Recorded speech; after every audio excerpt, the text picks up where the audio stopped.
country right now on the maritime border between Kenya and Somalia. It is all about the Indian Ocean, something that if you go back in history is something that was, people tried to tackle, Jomo Kenyatta tried to tackle. It is something that is living with us.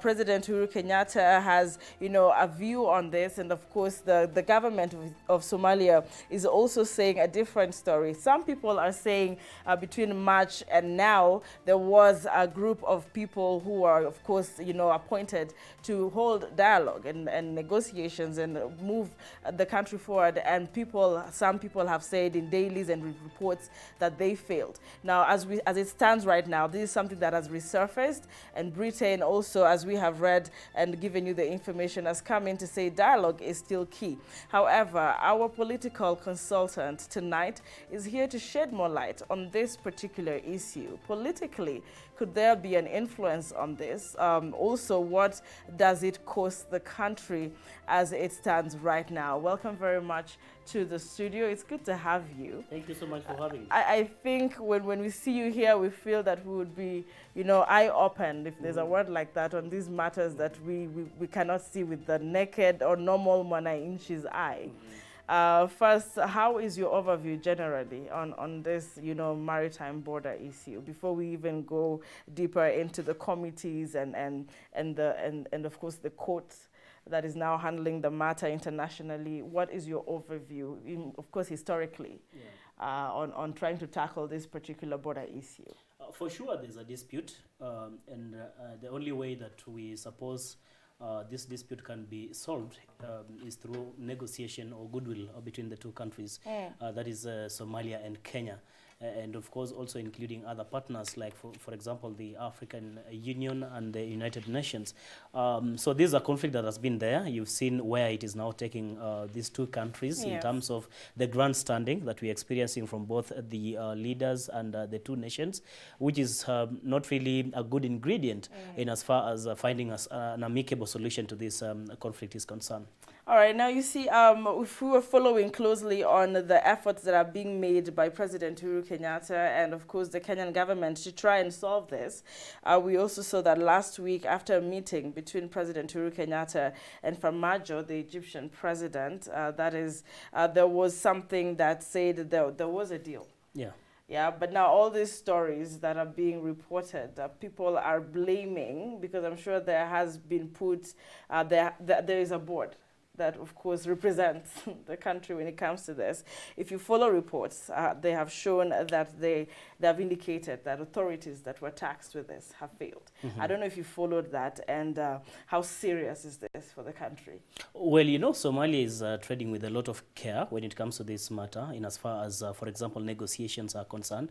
That is why they are sticking to this position of ICJ. That is the best way forward to resolve this conflict, because now they feel it's like there's a wide kind of interest coming from all stakeholders and every other players, and more so which appear to be leaning on Kenyan side of argument, because when you look into the the Security Department of the African Union equally suggested and were of the view that finding a solution to this will only be or can be achieved through negotiation. It is the same thing that, for example, some of the UN members hold. You've actually reported in your news that even is it Britain that equally supporting negotiation. And so for Somalia, they fear, because Kenya appears to be somehow the big brother in the region.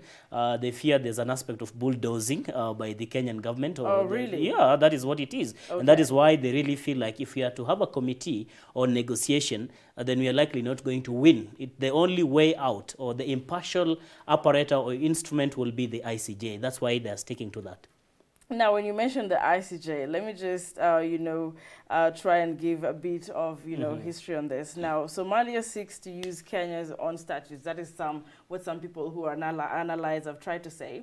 And among them, the Territorial Waters Act 1972, the Maritime Zones Act 1989, and the Interpretation and General Provisions Act to advance its claim for about 150,000 square kilometers of maritime waters in the Indian Ocean. This is what we're talking about today.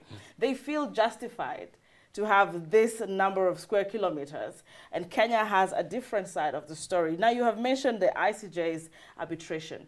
You follow politics. This is something that has gone international, and of course, the Kenya International Boundaries Office also involved. Do you feel that even if these negotiations or if dialogue failed, is Kenya safe, however, at that level of the arbitration? What worries me and most of the observers is that when you look into the comments by, for example, Somalia government, they are saying, let's exhaust ICJ and then we revert back to negotiation if that is the case, which means they're not willing to halt the process at the ICJ. That in itself really demonstrates that there's no complete willingness and goodwill from Somalia as well, in that they have actually put a lot of trust and confidence in the ICJ more than a negotiation. So how about if it doesn't go their way? That is the question then. If it doesn't go their way, if it goes the Kenyan way, will they really want to convince Kenya to come back to the negotiating table? That will be actually a tall order for them. That's why, I mean, as it is, in as much as most of the observers feel, maybe Somalia is likely going to win this dispute over Kenya. But in an unlikely event that Kenya wins, what is going to be the place of Somalia in this argument? So that is why actually they should have made it open, especially with the input of all other leaders, the UN leaders, and now Britain and others coming on board and saying, we only feel and think this is the best way to resolve this matter. They should have actually given it a thought and considered and felt like maybe come on board, come on table, and let's have a discussion about this. But the grandstanding is not going to give a solution. Why am I saying so? For Kenya as well, assuming Somalia is going to really win this, they might bring, I mean, a lot of problems actually at the Indian Ocean. Why am I saying so? Because already, even there are reports that Kenya had already threatened to send over the soldiers to actually protect this area. So what does it tell you? It does mean they still have that kind of mentality. They still have that position. It does not matter what kind of outcome, in as much as it's binding, but they might want to counter it in their own way. And eventually the diplomatic relation between Kenya and Somalia would have been spoiled. You know, we should want to appreciate tonight that despite this particular dispute, there have been bilateral relations between Kenya and Somalia. Like you said, Kenya is a big brother. And when Sudan was having crisis, President Uhuru Kenyatta was on the forefront as well, you know, trying to make sure that this particular area and country was at peace. Even South Sudan. Yes. You remember even the referendum, even Somalia itself, even the elections, they have been having their own national elections in Kenya. I mean, they've had quite good relations, but there's also that feeling that maybe Kenya wants to take over Somalia land, more so the land with I mean, the vast natural resources and to be a precise oil for that matter. So that is why now you see they just want to use this one excuse to spoil the relation that has been there. So I suppose now that Kenya, amongst all other regional forces, have taken even the soldiers to Somalia in the name of AMISOM to restore peace and ensure we flush out the Al-Shabaab, I mean, it does speak the kind of commitment and willingness that Kenya has amongst other regional nations here to ensure that peace and stability is returned in Somalia. They have had over 2 decades infighting in Somalia, and there's that threat of Al-Shabaab, which is not only now a threat to Somalia, not to Kenya or the region, but the entire world. Tarwish, allow me to, you know, take, you know, this, I don't know if my view is wrong, but you seem to be very much on Kenya's side for this. Not really. I'm not. Because there are reports that indicate, you know, that there was a group of people, there were people who were selected. There were efforts to have initial conversations earlier on before what we have right now. And of course, if I can just get that report very clearly, it shows that there was, let me see, in this regard, that is just President Uhuru Kenyatta saying he's okay, but there were authorities that were taxed. I'm actually reporting what has been. You're actually right. Yes. But you see, what halted this, I mean, even the hearing of this matter at the ICJ was because Kenya at some point actually pulled. They wanted to replace some of the membership in this committee that was carrying out. How long did that take? They asked the ICJ and they were given that window period. And now we have, I suppose the case will be resuming, is it from 2nd to 8th of November, if I'm not wrong, at the ICJ. So, but the negotiations, the reason why the reason why that case was halted at the ICJ was simply because Kenya wanted to replace some of the membership within the membership or the lawyers that were representing Kenya in this particular dispute. But again, according to Somalia, they argue that this was just a strategy by Kenyan government to try and delay the entire process of eventually finding a solution to this crisis. However, President Uhuru Kenyatta has maintained that Somalia should allow negotiations over the disputed oil field, if I would just say that, also in the Indian Ocean. So should Kenya allow for this matter to be resolved at the ICJ? Yes, because he is saying we should, but you have made it very clear. Somalia doesn't seem to be willing. Should Kenya come down to getting another, acceptance zone to say, you know what, can we now move on? I think we will eventually get there, because as it is now, you see, now for you to withdraw that case at the ICJ, there has to be, agreement between the parties that are actually involved. Okay. Now that Somalia has said they cannot engage in any further negotiations until when that matter has fully been dispensed at the ICJ. So Kenya has no option as we speak. Yeah, okay. Kenya has no option as we speak now, but to remain at the ICJ and listen until we have the hearing and the verdict eventually from the ICJ. There was also another case which was taken to ICJ, I remember was somewhere in 1994 between Nigeria and Cameroon. There was that dispute regarding Bakassi, where it's almost a similar matter with Kenya. And Cameroon felt like Nigeria was bulldozing. And so they insisted that this matter had to be resolved by ICJ, whereas Nigeria was insisting that they should go the negotiation way. But by the end of the day, Nigeria actually won this case. Cameroon won this case against Nigeria. So I think it is the same precedent that probably Somalia could be relying on. Observers are viewing this, that is likely Kenya is going to lose this case at the ICJ. There are chances. So there are chances, because also reports have shown that Kenya is exposing despair, panic, and unpreparedness rather than firmness and confidence. That is what other analysis is, analytic people are talking about across the world. And they're saying that demonstrations that Kenyan government have given, even in the ICJ, postponing the hearings at The Hague and all that, is just showing that Kenya is not, willing to fight. Yeah, because they've given, mixed signals as regards to their full commitment to finding a solution to this crisis. One, by pulling out the lawyers or the representation at the ICJ. Second, by threatening that they will send soldiers to this border dispute area. Another thing is that you saw also the crisis that we had last time, the diplomatic crisis, where the Kenyan government actually had to send back the Somalia representative in Kenya and recalled theirs, the Kenyan envoy in Somalia. Somewhere in May, I also remember when some of the ministers, officials from Somalia were barred actually from gaining entrance to Kenya through Jomo Kenyatta International Airport. What does it tell you? They're trying to bulldoze by whichever way to cajole, or rather to cajole Somalia to come to table and negotiate as regards to this problem. You feel that there are some underlying issues in this that's why border? Yeah, the analysts are telling you they're bulldozing. They want their way. It's Kenya's way or no way. But that is it from the political consultants, eye and perspective. We are just trying to, look at this issue differently. Of course, what we know on the ground is what it is on the ground. However, what Tarwish is doing here is to give us another side of this particular story, how we can look at it. However, some people are asking each other, why then should this concern a Kenyan? Why is it my concern as a Mwananchi to follow up this dispute? This is a concern not only to the government, but when it happens, it trickles down to the Kenyan Mwananchi. Yeah. You want to tell us why this is important and how it will eventually affect Kenyans. Yeah, it is important, one, because any country will want to protect her territory. Second, they will want to gain control of their resources, natural for that matter. And in this case, when you're talking about oil, you've seen oil has been the cause of many problems in our continent and actually across. Another thing is really about Kenya.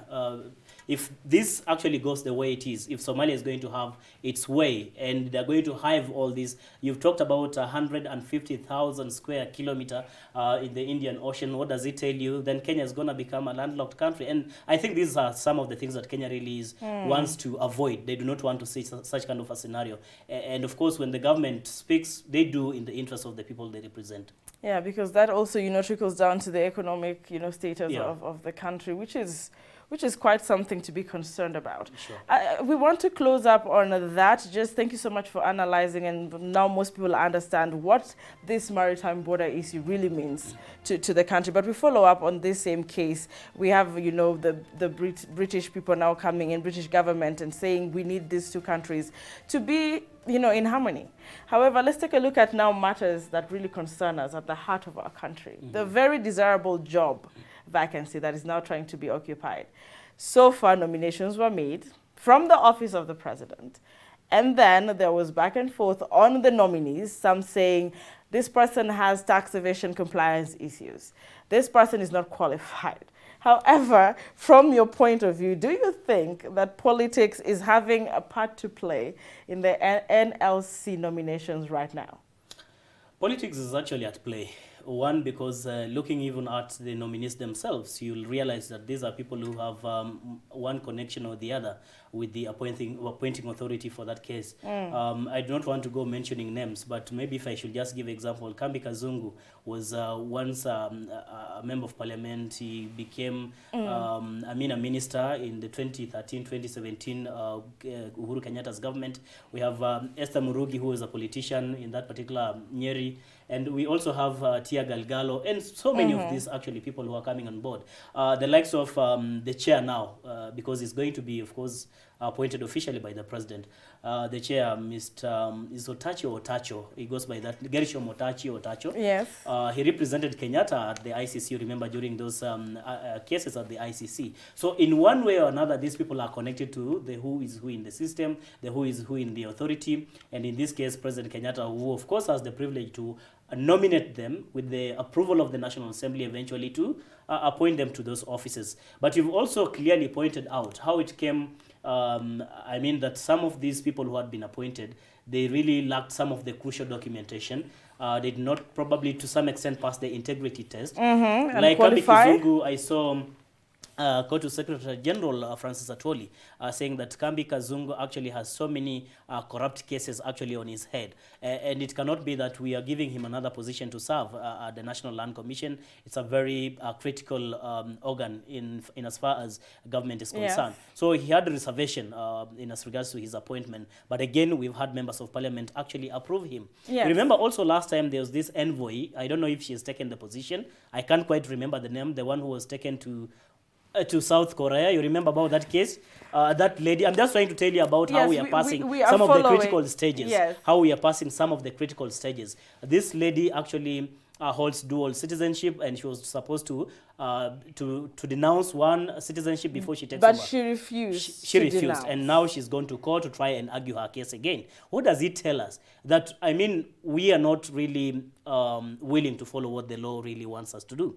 Because if President Kenyatta, who is the appointing authority, really, and with the advisors that he has, the Attorney General and others, yes, the Solicitor General and everybody around him, they would have seen these loopholes, they would have seen these gaps and not allow these people actually to get to the stage where they are. But because the president and the people who apparently are his lieutenants are determined to make sure that they just stamp whatever their leader wants, that is what we have seen today with National Assembly approving all the names. All right, Tarwish, you have been very clear on, the first time I shot that question, you said absolutely. Yeah. Politics has a part to play here. So we are actually following closely on these nominations, and if the person who takes over is finally, sworn in, then we will, as Kenyans, probably just flow with that. Yeah.